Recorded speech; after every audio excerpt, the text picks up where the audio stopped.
Rita Lee costumava usar uma frase, ela disse na entrevista que só de existir o Planet Hemp já era uma afronta. Só de existir uma banda chamada Planet Hemp, né?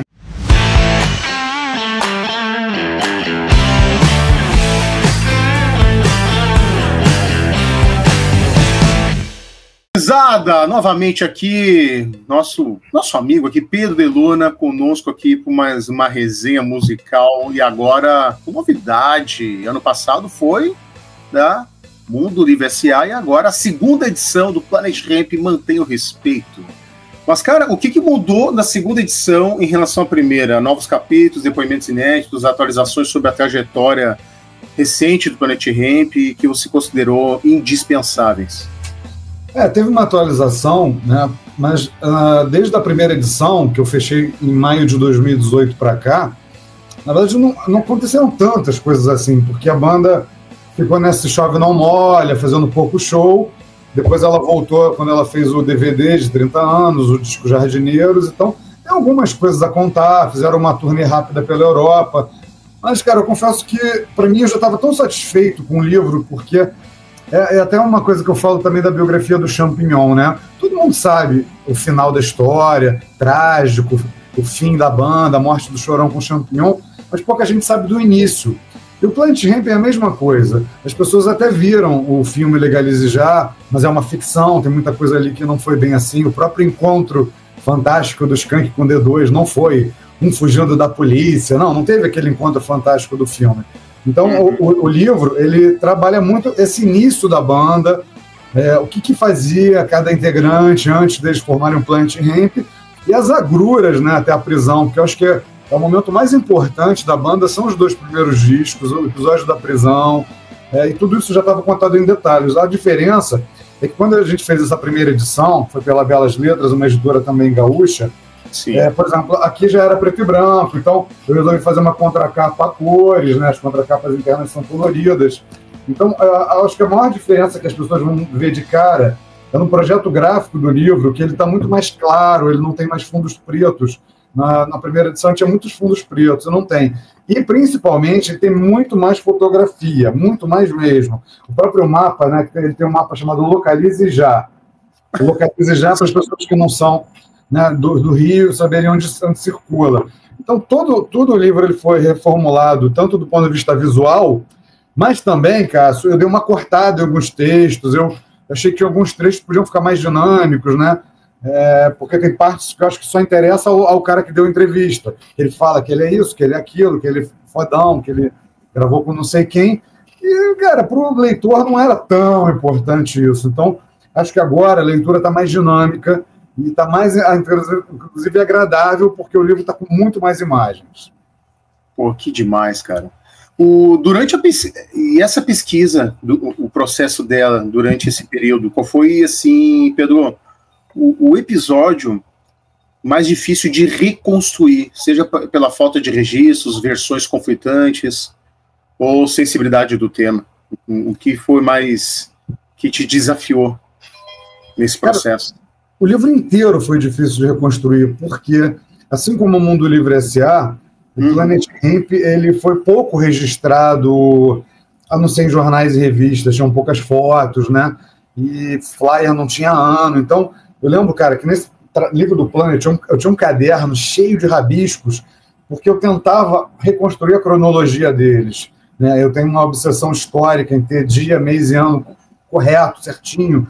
Então era muito difícil botar em ordem todos os fatos do Planet. A própria morte do Skank era muito difícil, porque a primeira coisa que eu tinha de registro de que o Skank havia morrido tinha sido uma matéria no Jornal do Brasil, um show no Circo Voador de julho, falando assim, esse show é uma homenagem ao Skank que faleceu no mês passado. Então, eu só sabia que ele tinha morrido em junho. Era a única coisa que eu tinha, mas eu tentava chegar ao dia exato da morte dele, a quando foi o enterro dele. Então foi muito difícil, mas foi importante, porque uma entrevista com um cara que ajudou na produção de uma das fitas demo, ele lembrava de uma coisa muito interessante, que foi assim, no dia que o Skank morreu, a gente estava aqui e era o dia do jogo Brasil e Honduras. Então, com a informação jogo Brasil e Honduras, Aí eu consegui chegar no dia exato da morte do Skank, porque isso a gente tem registrado, um dia que o Brasil jogou contra Honduras. E aí consegui chegar no dia da morte, consegui chegar no dia do enterro, que foi um sábado chuvoso, foi muito emocionante. Então, acho que o livro todo foi muito difícil e, por isso mesmo, foi muito gratificante, porque eu acho que eu consegui fazer um trabalho de arqueologia cultural, cara, e de precisão histórica absurdo. Tanto que, no final, eu fiz questão de, não vai dar para ler de longe, mas quem tiver o livro, de colocar uma cronologia, essa cronologia que eu falei que eu fiz de pesquisa. Vai ser difícil ver porque a letra é pequena, mas o leitor, principalmente o leitor que gosta de fazer pesquisa histórica, ele vai ter aqui, cara, uma cronologia de ano a ano, em dia e mês, os principais shows, do dia que ganhou o clipe, saída de integrante, enfim, tudo que foi importante, os grandes marcos do Planet Hemp estão agora documentados nesse livro aqui. Então ele vai embasar documentário, ele pode embasar outros livros, ele pode embasar exposições e tudo mais. Poxa, cara, bom, tu tirou do fundo do poço, né? Ainda mais de uma era que no Brasil, infelizmente, não temos cultura de registros e documentos, né? E estamos falando de anos 90 que já tem um pouco mais de era de informações, mas ainda muito pouca, né? Ainda mais do Planet Hemp, que veio do underground, atingiu o mainstream e infelizmente não tem muitos registros disso, né? Acho que até a própria banda teve dificuldade de eu poder trazer isso à tona agora na última turnê que eu estive presente em Porto Alegre. E foi muito bonito, assim. O show é uma biografia, é um cinebiografia, né? Uma biografia em show, né? Porque eles contam toda a história. E é demais, que é ato 1, ato 2, ato 3, os episódios principais da banda, achei sensacional. E o Skank foi muito ovacionado e acredito que essas imagens certamente estão na tua biografia e com certeza tem outras coisas inéditas que acho que nem a própria banda tem, né? Não, e você, poxa, que bom, até agradeço que você foi ao show e viu, porque as imagens... Foi sensacional. As imagens que ilustram o cenário, eles chamam telão de cenário do show, elas realmente foram todas cedidas, quase a maioria por mim, o que não é clipe ou feito em vídeo, né, ou videografismo, é tudo meu. Eles não tinham realmente nada, eles não tinham material, e aí o Marcelo um dia me ligou, cara, a gente precisa da sua ajuda. Sim. E aí a gente começou a negociar para justamente eu ceder para eles as imagens que ilustram o livro. Tem inclusive uma imagem que é bem bonita, que eles botaram, você deve ter lembrado desse capítulo 1, que é o Skank, eles botaram bem grande lá no telão, que é uma foto que está o Skank cantando de olho fechado.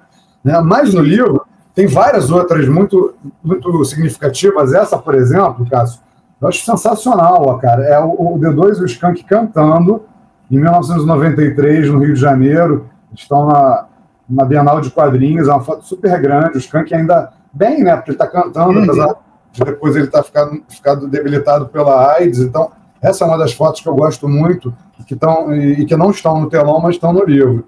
Mas tem essa dele de olho fechado, que eu acho maravilhosa. O Skank com o olho fechado cantando, que também está. E outras tantas fotos que não estão no cenário, mas estão aqui, do Marcelo, do Benegão, enfim. Cara, quem comprar o livro vai se deliciar, porque apesar dele ser grande, Cássio, são 512 páginas, é um livro muito ilustrado, então você lê muito rápido, lê com muito gosto. Não tem fotos do The Fala, que eu vi que eles resgataram um show histórico, Planet Hemp com The Fala, cara, no Rio de Janeiro, um ponto emblemático. Não sei se tem. Agora me veio isso na cabeça, naturalmente. Esse vídeo do show do The Fala, eu acho que existe no YouTube do Circo Voador, que foi lá. Eu acho que tem lá. Porque o The Fala foi uma banda muito importante, primeiro porque eles adoravam, né? Eles amavam o The Fala, era uma banda referência. E antes até do Planet ter a realização de sonho de abrir para o The Fala, ainda com o Skank, coincidentemente, o D2 e o Skank assistiram um show do The Fala, eles nem tinham a banda ainda, os dois estavam no Circo Voador, e anos depois, já com o Planet Hemp, eles subiram ao palco e cantaram com o The Fala. E aí, quando eles vão gravar o Usuário, não sei se você sabe, Cássio, mas eles convidaram o Educar para ser o produtor do disco. E aí, quando eu entrevistei o Educar para esse livro, ele falou, velho, eu me caguei todo, eu nunca tinha produzido nada, no máximo tinha feito as coisas do The Fala. Então, assim, eu senti um certo arrependimento dele, porque é um marco da discografia nacional, mas na época ele se sentia inseguro para ser um produtor, essa é a real. Então, o Edu é um cara muito legal, tem muitas entrevistas com ele. Ontem, inclusive, cara, no evento em São Paulo, o Mário Gildo apareceu lá. E aí o Mário Gildo até falou, cara, meu nome não é Mário Gildo, essa porra desse apelido quem botou foi Edu K. Né, o Mário foi hold do The Fala, e em algum momento ele tocou guitarra também. E aí ele falou, não, cara, me chama de Mark, porque Mark são as iniciais do meu nome, que é Marco Antônio, sei lá, acho que Ribeiro Costa. Mas não me chama de Mário Gildo, não sou Mário Gildo, essa coisa do Edu. Edu é foda, né? Ele apelidou o Speed, de Speed Freaks também, né?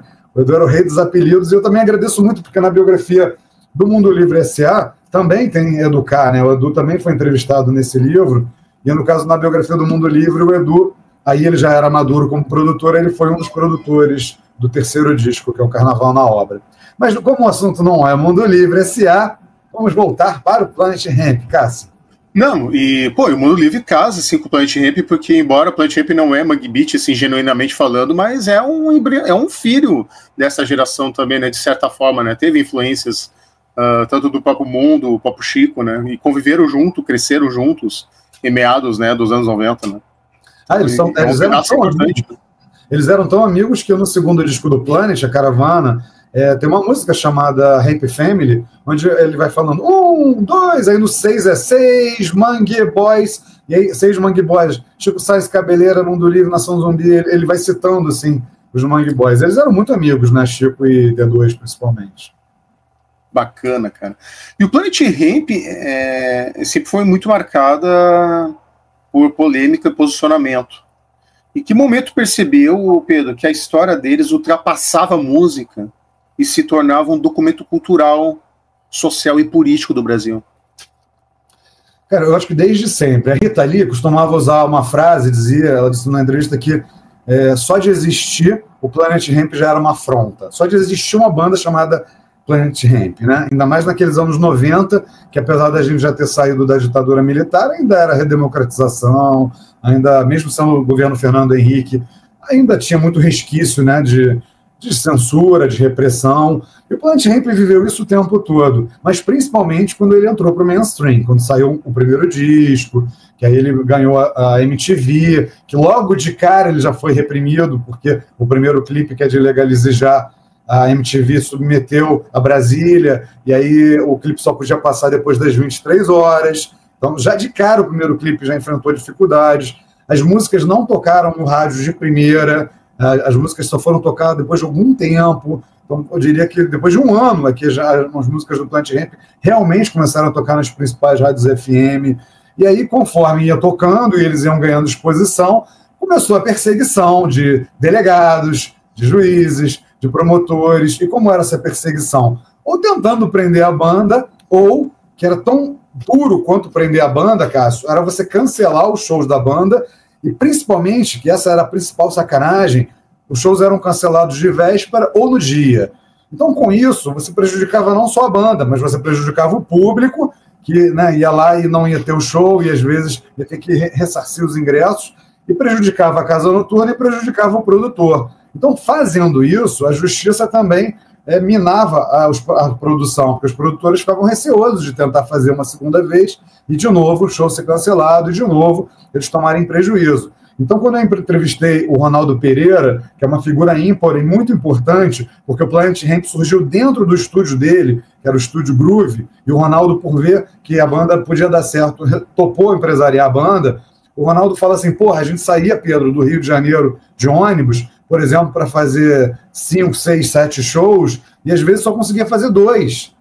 Então, isso era muito foda, porque você planejava aquela turnezinha contando com aqueles cachês para pagar os custos, para pagar a banda, e, porra, você ia fazer 5, 6, 7 shows e fazia 2 ou 3, isso arrebentava com todo o planejamento, né? Sim. Dava prejuízo ou não ganhava nada. Então, essa foi uma forma que a justiça ferrou muito o Planet Hemp, só que o tiro saiu pela culatra no episódio da prisão, porque com a prisão eles deram mais visibilidade ainda à banda. A banda foi falada em Jornal Nacional, Fantástico, em todos os veículos do Brasil, ganhou as capas das revistas. Então, nessa semana que o Planet Hemp ficou detido em Brasília, eles venderam 5 vezes mais discos, os shows se valorizaram, o primeiro show após a prisão foi vendido por uma grana alta. Então, de certa forma, o Planet Hemp, com todo o preço que ele pagou, ele acabou ajudando não só no debate pela legalização da maconha, mas também fomentou o debate pela liberdade de expressão. Então, a prisão do Planet fez com que, principalmente no âmbito político, rediscutissem a política nacional de drogas, que eram de leis lá da época do Getúlio Vargas. Então, a partir do Planet, muita discussão foi realizada, mas você vê, eles foram presos em 97, nós estamos em 2025 e pouco ainda avançou. A gente está num momento importante, em setembro o STF e outras instâncias iriam fazer uma discussão que foi adiada, pediram vistas, então a gente torce para que agora, ainda nesse último ano de governo Lula principalmente, as coisas avancem. Avancem porque a gente nunca sabe quem vai ser o próximo presidente, pode ser um cara de extrema-direita conservador reacionário, pode ser um cara do centrão. Então, a gente precisa, como canta a música do Planet, discutir essas leis, botar as cartas na mesa e discutir essas leis, porque não dá mais para esperar. Não dá mesmo, cara. Como diz o Cazuza, né? Eu vejo o futuro repetir o passado, né? E tá nesse imbróglio social e pouco evolutivo. Mas como tu equilibrou fatos, bastidores e personalidade forte dos integrantes para criar uma narrativa e ao mesmo tempo que ela não soasse algo como chapa branca e nem ser sensacionalista? Boa pergunta, Cássio. Então, acho que o grande segredo, não só desse livro, mas de todos, é fazer as entrevistas individualmente. Se você reunisse todo mundo para entrevistar, primeiro que é uma confusão, um falando em cima do outro, para identificar vozes é complicado. E segundo, que é rock and roll, né, cara? Rock and roll. Então existem muitas brigas, existem mágoas. E ao partir do momento que eu fazia as entrevistas individuais, eu falava assim, olha, agora é a hora, agora você pode falar tudo o que você quer, porque eu não vou censurar, não tem aqui outras pessoas da banda para censurar, então faça aí sua DR e diga as suas verdades, os seus pontos de vista. Então as entrevistas foram sensacionais, sobretudo as entrevistas do Rafael, que foi o primeiro guitarrista da banda, que muita gente ainda até hoje pergunta, mas por que o cara saiu da banda? O cara era o gênio dos riffs, né? E ele saiu justamente porque o D2 começou a transformar o Planet Hemp numa banda de hip hop, né? E o Rafael era um cara do rock. E isso é muito visível, se você vê qualquer show do segundo disco, cara, tem momentos que entram aquelas músicas mais hip hop de DJ e simplesmente o Rafael, o Formigão, o batera, os caras ficam sentados sem fazer nada, esperando acabar aquele momento DJ MC. A entrevista do Black Alien também foi sensacional, porque o Gustavo conta tudo. E desabafa também, né? Porque o Black Alien foi um cara muito importante, e é um cara muito importante, muito também associado ao Planet, assim como o Benegão. Mas o Gustavo, cara, todo mundo sabe, ele teve um passado muito ligado à cocaína também. Então ele conta tudo isso e ele expõe com muita clareza o momento em que ele fala, cara, eu não sou mais o Gustavo que vai cantar por um pozinho, né? Se vocês ganham dinheiro, eu também agora quero ganhar grana, porque ele viajava com a banda, ele fazia tudo, ficava no hotel, fazia tudo que a banda fazia, mas ele não era, durante muito tempo, um integrante oficial, então ele ganhava menos, ou não ganhava nada.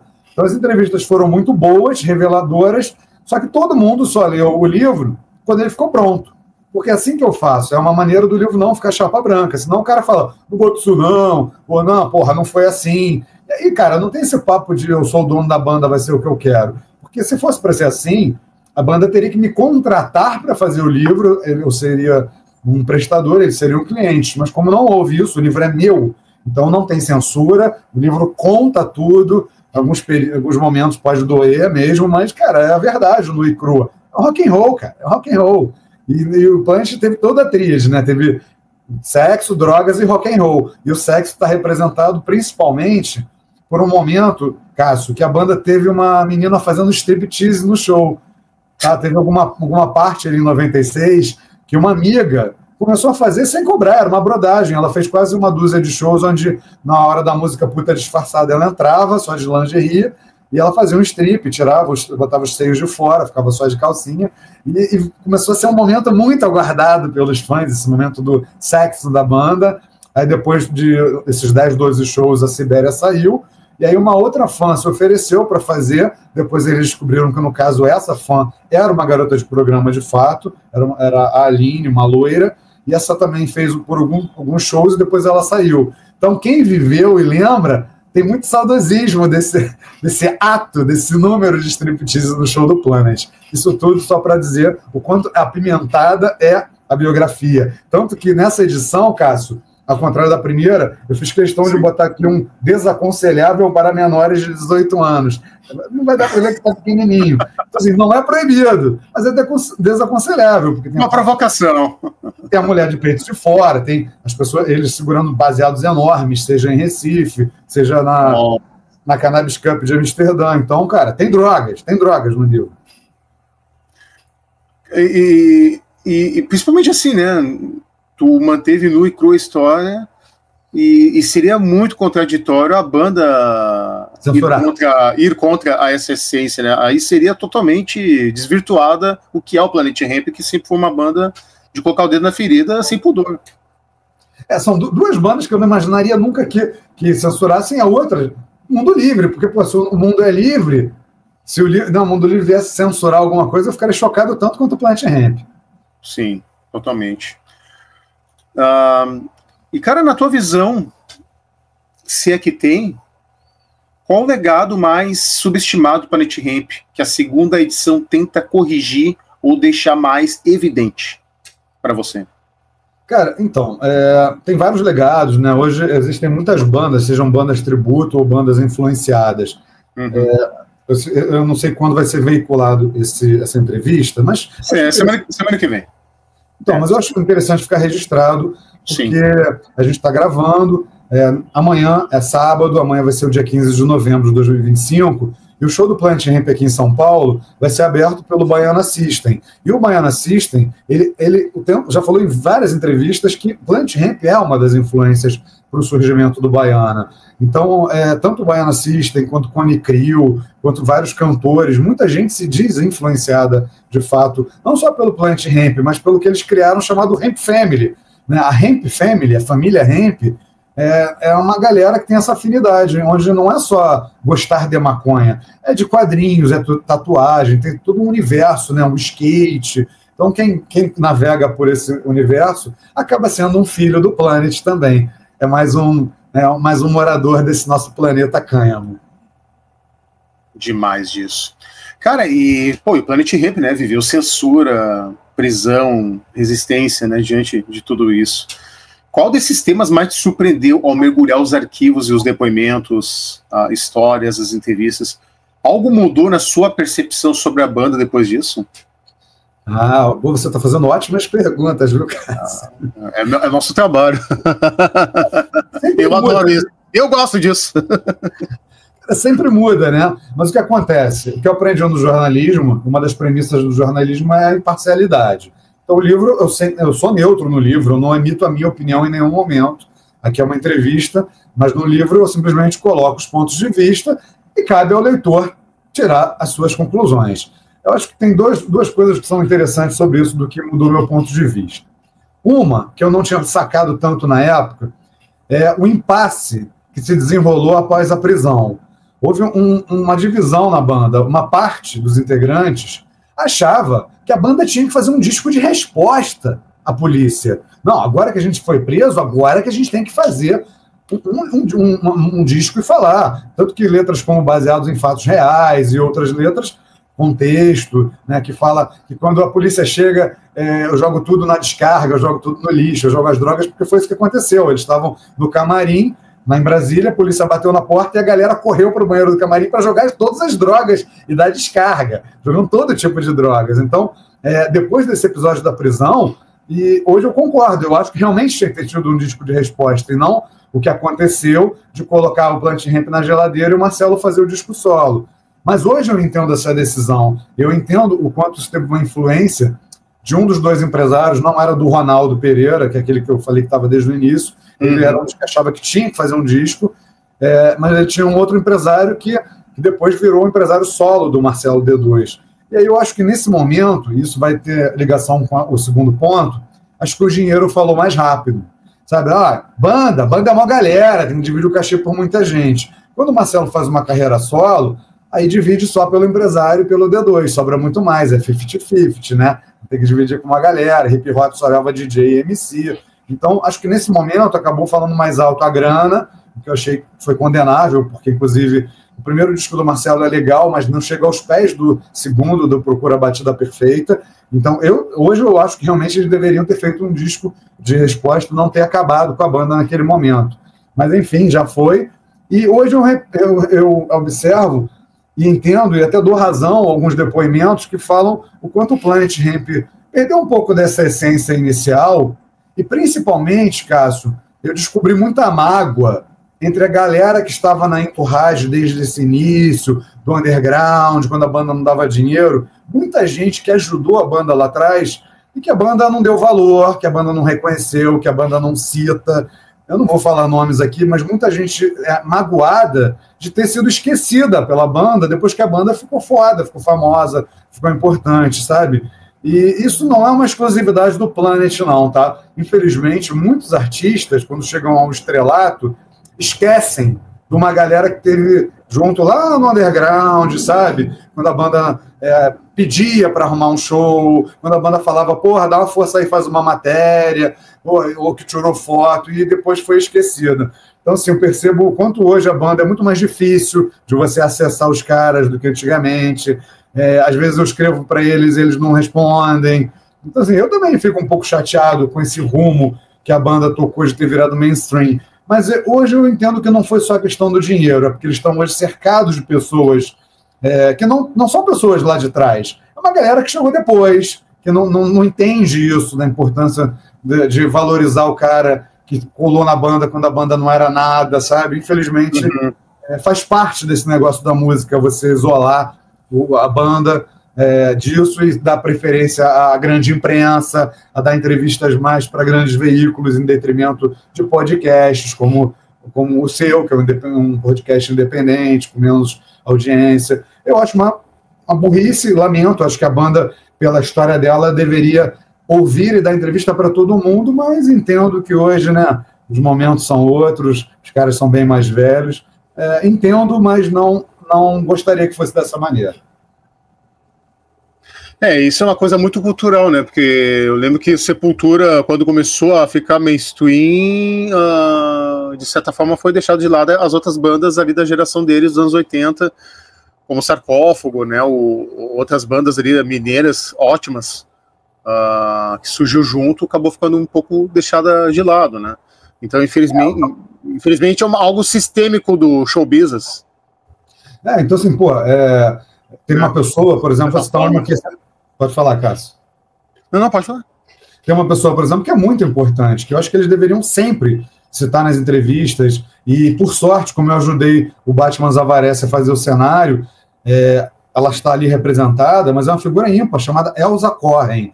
A Elza, simplesmente foi ela que, através do Festival Super Demo, deu muita visibilidade ao Planet Hemp, fez eles tocarem pela primeira vez em Belo Horizonte por causa dela. Aí ela conseguiu um selo dentro da Sony Music, que é o selo Super Demo, e graças a ela saiu o disco usuário. O Marcelo D2 morou um tempo na casa da Elza, porque ele era separado da mãe do Stefan, a Sônia, e ficava de casa em casa e morou. Então, a Elza deveria ganhar, assim, louros na história do Planet Hemp, deveria ser a primeira a estar nos agradecimentos dos discos. E às vezes ela é esquecida, sabe? Ela mora hoje em Montes Claros, ela ainda não conseguiu assistir ao show, mas graças a Deus tem uma foto dela ali no telão, em algum momento ela aparece. Então, ela é só uma dessas tantas pessoas, cara, que ajudaram tanto a banda e que às vezes a banda esquece de dar o valor devido. Mas, enfim, é só uma e eu queria citar porque a Elza é uma dessas que tem uma pontinha de mágoa, sabe? De, às vezes, ser esquecida por eles. Cara, qual foi o depoimento, Pedro, mais transformador, aquele que mudou o rumo do livro e a interpretação de algum episódio-chave da biografia? Tiveram muitos depoimentos marcantes, mas acho que um dos mais emocionantes, para mim, foi o do Seu Jorge. Pouca gente sabe que o Seu Jorge foi da banda, né? Ele entrou na turnê do Sagaz Homem Fumaça. E, cara, os áudios dele assim, são bem emocionantes, porque Eu não sabia disso, tá? Ele me contou que ele era do Farofa Carioca, a banda Farofa Carioca lançou um disco pela Universal, e aí, um ano depois, ele saiu da banda.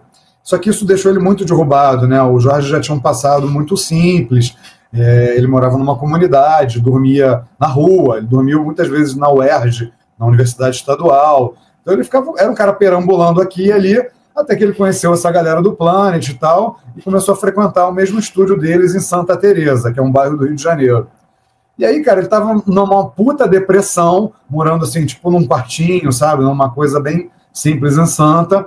Mas ele tava numa depressão, cara, daquelas de que não queria comer, não queria tomar banho. Já tinha uma semana que ele não saía de casa. Ele tava muito chateado de ter saído da banda que ele ajudou a formar e também preocupado, porque ele tinha dívidas, ele tinha que pagar o aluguel, ele tinha muita conta e não estava ganhando dinheiro. E aí, num dia que ele resolveu ir para a rua, ele foi ali andar pelas ruas de Santa Teresa, aí olha como é o destino, trombou o Marcelo D2, porque o Marcelo vivia ali no estúdio Totem. E aí Marcelo, Jorge, o que tá fazendo por aí? Ele, pô, Marcelo, tô na merda e tal. Aí contou toda essa história. Pô, tô fora do Farofa, tô duro e tal. Aí, cara, o Marcelo chegou e falou pra ele assim, porra, cara, vem tocar percussão com o Planet Hemp. Ele, caralho, percussão no Planet Hemp, Marcelo? Pô, mas eu nem tenho percussão, não sou percussionista. Aí Marcelo brincou assim, pô, você é negão, cara. Negão toca, todo negão já nasce com samba, né, na veia, alguma coisa assim, no sangue. Faz o seguinte, Jorge, eu vou comprar uma percussão para você, você entra na turnê e eu vou descontando essa percussão do seu cachê até uma hora que vai sobrar tudo para você. Cara, e o Jorge entrou numa semana assim, tinham vários shows marcados. Então, nessa primeira leva já de shows, ele já pagou esse custo de percussão e já começou a ganhar dinheiro e rapidamente ele pagou as dívidas e começou a ter lucro, o seu Jorge. E aí, logo ele já também embarcou numa turnê que pouca gente sabe, mas o Planet Hemp tocou no Japão, cara, em 99. Então o seu Jorge foi para o Japão com o Planet Hemp e aí também ele foi para Los Angeles para mixar o disco com o Mário Caldato Júnior.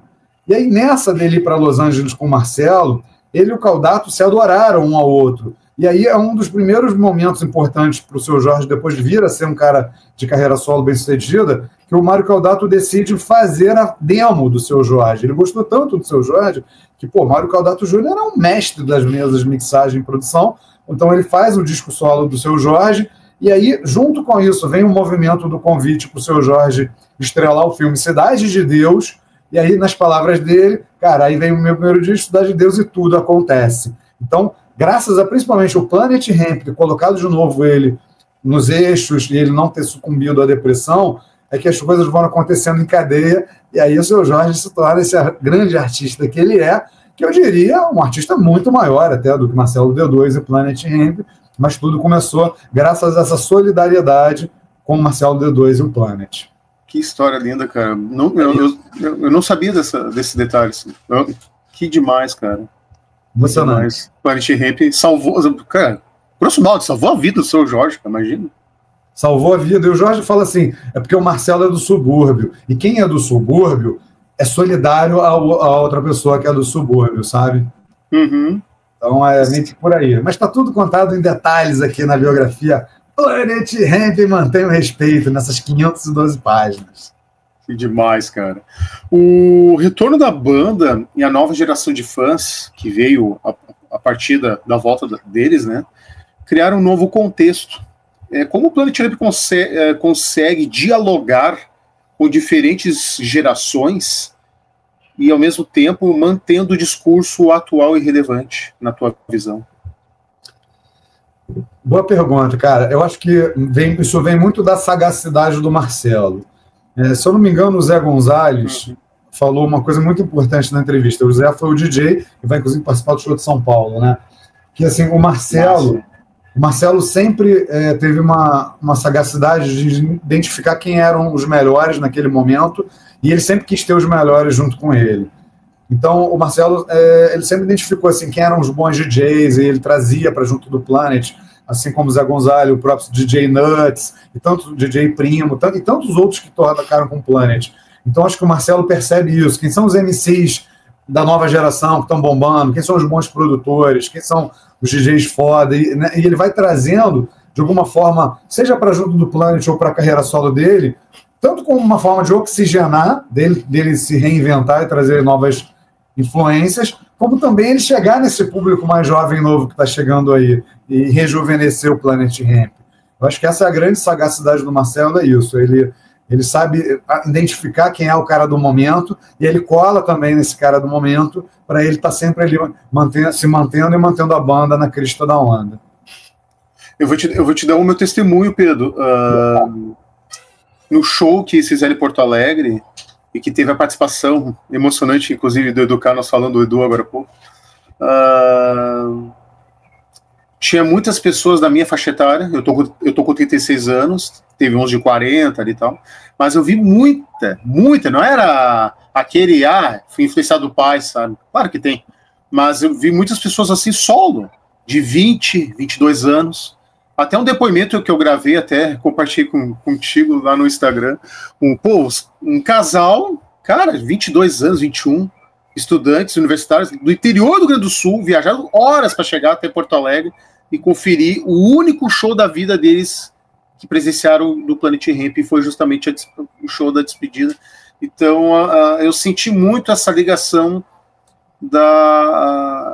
desta conexão de gerações, e ao mesmo tempo a banda conseguirem transmitir de forma uníssona as suas crenças, de suas ideologias, e todos sentirem-se identificados com a mensagem que a banda transmite no palco. É uma dificuldade das bandas conseguir renovar público, e acredito que o Planet Hemp, mesmo não emplacando hits ultimamente, né, como já foi no passado, enfim, era outro sistema de mercado da música, tinha MTV também, etc e tal, mas conseguiu aumentar e renovar o público. Eu tive, pelo menos, essa percepção.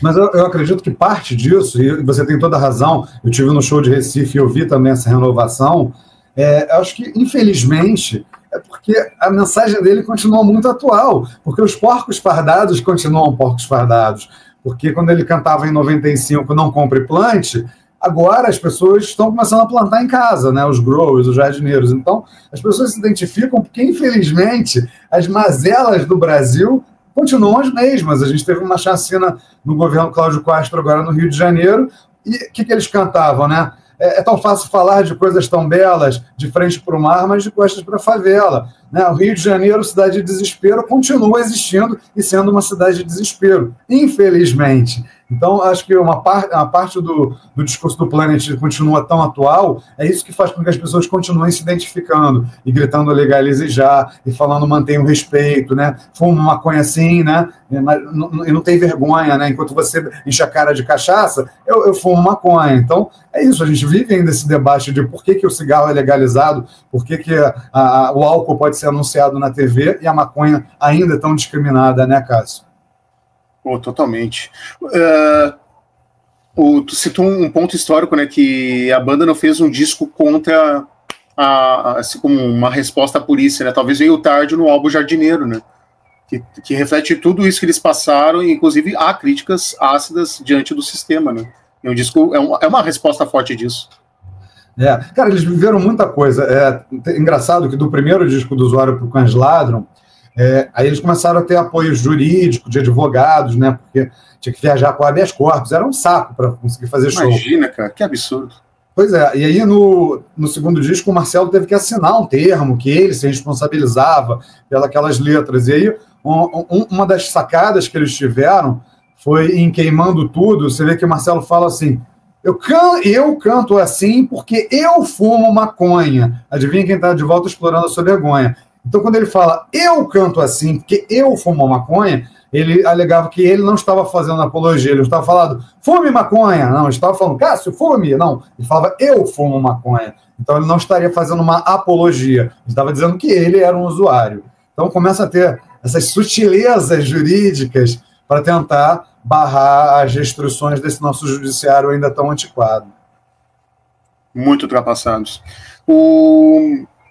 Ao revisitar a história da banda, Pedro, qual o momento que você considera o verdadeiro ponto de virada na carreira deles, aquele que definiu que o Planet Hemp seria para a cultura brasileira? Cara, eu acho que o Usuário já é um marco, porque até então a gente não tinha nenhum disco no Brasil que falasse tão abertamente de maconha. Existiam formas, assim, metáforas, né, figuradas, a própria Rita Lee e os Mutantes já tinham falado. O Erasmo Carlos tinha uma música chamada Maria Joana, onde ele fala assim, Maria Joana, mas não era explícito, não falava a palavra maconha. Então, existia uma ou outra música na história da música brasileira que falava ali disfarçadamente sobre a erva, mas o Planet fez um disco escancarado. Então, ali é uma primeira virada. O Usuário é um disco que entra para a história por ser o primeiro disco que fala explanadamente de maconha, mas eu acho que o segundo disco ali, eles realmente conseguem se consagrar e entrar para o grande hall da música brasileira. Acho que no segundo disco eles dão um passo a mais, porque até então, nessa coisa da mistura dos ritmos, eles fazem um disco realmente onde mistura rock com hip hop, né? Porque o Planet Hemp tinha essa formação no palco muito diferente. Não tinha assim, uma banda que eram instrumentistas de rock, só que os vocalistas não tocavam nada. Eram 2 vocalistas ou 3 de hip hop. Eram vocalistas que só ficavam com o microfone cantando, tipo Beastie Boys, Cypress Hill, né? Ficavam para lá e para cá. Então acho que ali eles se posicionam como uma banda que é de rock com hip hop, assim como Raimundos era hardcore com forró, né? E Rapa era rock com reggae, e Chico Science era rock com maracatu, ciranda e outras coisas. Então o Planet se posiciona de vez a partir do segundo disco, e acho que ali ele entra para o panteão da história do rock nacional. Que demais. Estamos encerrando aqui nosso papo maravilhoso, daria 3 horas facilmente aqui. Pedro, meu velho, depois de agora, com 2 edições, e tantos anos de pesquisa, trabalho árduo, quem te acompanha como eu sabe o quanto você trajetou nessa estrada aí e chegar nessa concretização, tanto da primeira e agora na segunda edição. O que ainda falta ser contado sobre o Planet Hemp? Há histórias que você guardou para um possível 3º volume, ou quem sabe um documentário ou algo do tipo? Cara, guardado não tem não. Tudo que, a menos coisas muito sensíveis que eu achava que não era o caso, era, como você até falou lá atrás, ia ser uma espetacularização, eu achei que não era o caso, não. Eu acho que essa história ela vai ainda render muito, porque o Planet Hemp deu crias, né? O próprio filho do Marcelo mais velho, o Saim, ele é MC, eu não sei se algum outro filho dele também vai vir a seguir a carreira. Enfim, os outros integrantes também têm filhos, né? Integrantes e ex-integrantes. Então, essa história ainda vai dar muito pano para manga. Mas, no meu caso, do Planet, eu queria muito que agora, a partir desse livro, a gente fizesse um produto audiovisual. O meu grande desejo, nesse momento, era que esse livro fosse transformado ou num filme, ou num documentário, ou numa série. Até porque o filme Legalize Já, ele vai até a morte do Skank, ele acaba ali. Então, eu acho que a parte 2, né, o segundo filme, poderia ser o Mantenha o Respeito, porque aí você contaria, né, entraria, como é que o Bernardo entrou na banda, por que ele entrou, e todas essas aventuras que eu acho deliciosas, no fim das contas, de como eles driblavam a polícia. Cara, tem cada passagem deles driblando a polícia cercando avião, a polícia parando o ônibus deles, e todas as doideiras que eles faziam para conseguir não serem presos e de esconder as drogas da polícia e tudo mais. Então, não tem nada mais extra ali, mas eu tenho ainda muito acervo guardado, coisas em vídeo, que eu acho que se a gente conseguisse um patrocinador para viabilizar, Cássio, eu acho que agora era a hora da gente ter um produto audiovisual à altura do Planet Hemp e que não fosse ficcionado, né? Eu adoro o filme Legalize Já, mas é uma ficção. Tem muitas coisas ali que não aconteceram, não só a parte do encontro, mas aquele show na igreja lá, que tem o Skank e o Marcelo cantando numa igreja. Isso não aconteceu. Então, eu acho que tem muita coisa bacana ainda para ser contada e que em vídeo talvez fique ainda mais legal do que em livro. Certamente sim. Pô, e temos ultimamente vários cases de sucesso, né? Olha, o próprio filme do Ney, que é maravilhoso. Agora vai sair do Papo Chorão em breve aí, cara. Pô, isso vai ser demais. Pedrão, top 5 de canções mais emblemáticas do Planet Hemp na tua opinião, como biógrafo e como fã também. Porra, tem muitas, cara.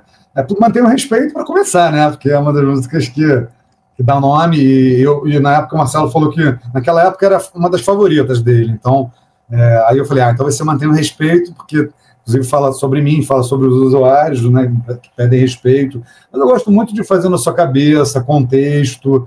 Eu confesso que eu gosto mais dos 2 primeiros discos, são os meus favoritos. O terceiro disco é um disco muito elaborado, mas eu acho que ainda falta um pouco de conceito, assim, sabe? Eu gosto muito do Gustavo, cara, eu sou fãzaço do Black Alien, então todas as músicas que ele entra, eu acho foda, né? Tanto que no show eles estão tocando 10 das 6, Dig Dig, né? Porque, cara, o Gustavo é um rimador nato. Eu lembro que lá em Niterói, ele é de Niterói, ele ficava dizendo pra gente que o avô dele era repentista, sabe? E eu acho que pode ser mesmo, porque o cara que faz cordel, o cara que faz repente, canta muito rápido. Nunca soube se era verdade, mas eu acredito que o Black Alien ele é sensacional. Ele realmente é um cara muito foda. Então eu não tenho 5 melhores músicas, mas mantenho respeito. Toda vez que eu vou pedir no rádio, eu peço para tocar Mantenho Respeito, que eu acho que é uma das músicas melhores e é uma das que encerra o show, né? Não tem que ir dar spoiler, você estava lá, você viu, é uma das últimas músicas do disco e a galera canta a plenos pulmões, né, cara? Eu acho sensacional.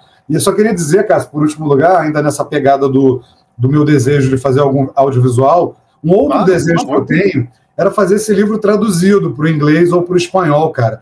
Porque, para começar, o nome do livro é Planet Hemp, né? Então, tirando se fosse Keep the Respect, eu acho que se a gente vendesse esse livro para os gringos, cara, independente de ser uma banda do Brasil, é uma banda, é verdade, existiu uma banda chamada Planeta Maconha, e olha só o que os caras passaram lá, porque as outras bandas canábicas que existem não passaram por isso. Cypress Hill nunca foi preso, nem perseguido, nem nada disso. Então, acho que a gente poderia levar a história do Planet para o resto do mundo também. Mas aí não depende de novo de mim, porque fazer um livro traduzido para o inglês, para o espanhol, para o francês, é uma grana. Esse livro saiu pela minha própria editora, mas enfim, a esperança é a última que morre, Cássio. Não vamos desistir nunca, cara, jamais. E, pô, é uma história universal, né, cara? Qualquer nacionalidade irá ficar impactada com a história, aprender um pouco da história do mundo, sobre a censura. De certa forma, é uma luta contra ditadura, assim, não de ditadura tradicionalmente, como o Brasil passou,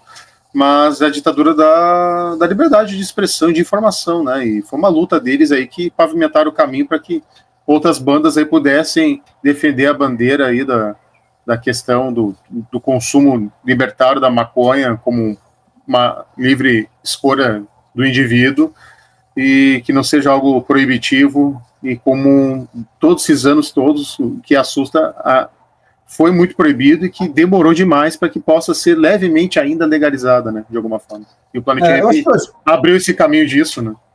Acho que, assim, eu não quero ser pessimista, eu sou pessimista porque as coisas estão demorando muito, mas um ponto só para ilustrar o quanto o mercado, né, o mercado de cannabis se desenvolveu, são os inúmeros eventos que tem hoje, inclusive hoje está começando aqui em São Paulo a Expo Cannabis, que é um evento que acontece no Uruguai, que agora acontece no Brasil há alguns anos, e outro exemplo de como a sociedade se mobilizou, né, por conta própria e vamos fazer alguma coisa, são as marchas da maconha, né, Cássio? Hoje a gente tem marchas da maconha no Brasil inteiro, só em Goiás tem mais 5, em São Paulo tem mais um monte de outras cidades, tem Recife, Fortaleza, Salvador, eu acho que São Paulo, óbvio, né? Então as marchas da maconha, mesmo sendo um evento anual, elas estão crescendo a cada ano e mostram o quanto a sociedade está de saco cheio de ficar esperando que o poder público, enfim, se mobilize e mude, né? Mesmo hoje a gente tem a cannabis medicinal aí entrando, né? As pessoas tomando óleo e aceitando, mas, cara, fumada e outras formas de administração também, não tem problema nenhum. Se você compra um cigarro, manda a criança comprar um cigarro na banca de jornal e a criança vai lá e compra, então, cara, vamos discutir essas leis sérias, vamos ver o que pode ser bom para todo mundo. Só não dá para sentar em cima e ficar tratando como uma droga, como foi feito no Brasil em décadas anteriores, né, que tratava como um cigarro de Angola, né, que chamavam jamba, lhamba, o cigarro dos escravos, sabe? Não, esse papo aí já era. Hoje a cannabis é fumada por todo tipo de gente, no mundo inteiro, idosos, jovens, pretos, brancos, pobres e ricos, e tem que parar com essa hipocrisia e dar realmente um passo à frente. Pedro, muito obrigado, meu velho, mais uma vez. Sabe como bem que o espaço aqui é totalmente seu aí, estamos juntos. E, por favor, cara, deixa os teus créditos aí pra galera, como fazer para adquirir o livro, teus próximos passos, próximas datas de lançamentos. O espaço é seu, por favor. Beleza, cara. Queria agradecer aqui, ó, Cássio. Esse aqui é o livro Planet Hemp Mantém o Respeito. Quem quiser adquirir, esse livro não vende em livraria, não vende ainda na Amazon. Fiz uma primeira tiragem de colecionador, foram poucos exemplares, então basta você entrar em contato comigo, seja pelo Instagram da Biografia Planet Hemp, ou pelo meu próprio Instagram, que é Pedro de Luna Freire. Não sei se vai conseguir botar os créditozinhos aí, fica mais fácil. No final eu vou editar e vou colocar assim. Vai colocar? Então, ótimo. Então, pode entrar em contato pelo Instagram Pedro de Luna Freire, pelo Instagram Biografia Planet Hemp, ou entrar em contato também pelo Instagram ilustre.editora, ou ainda, quem não tem Instagram pode mandar um e-mail para biografiaplanethemp@gmail.com, aí a pessoa faz um Pix, e aí recebe pelo correio. Inclusive, tem um carimbo aqui, que eu fiz um carimbo que agora eu mando os livros carimbados com esse carimbinho. Sensacional. A pessoa recebe também marcador de página, recebe adesivo, vem todos uns mimos. Então, quem quiser adquirir é dessa forma. Não porque o livro é proibido, mas é porque o livro tem uma tiragem de colecionador mesmo.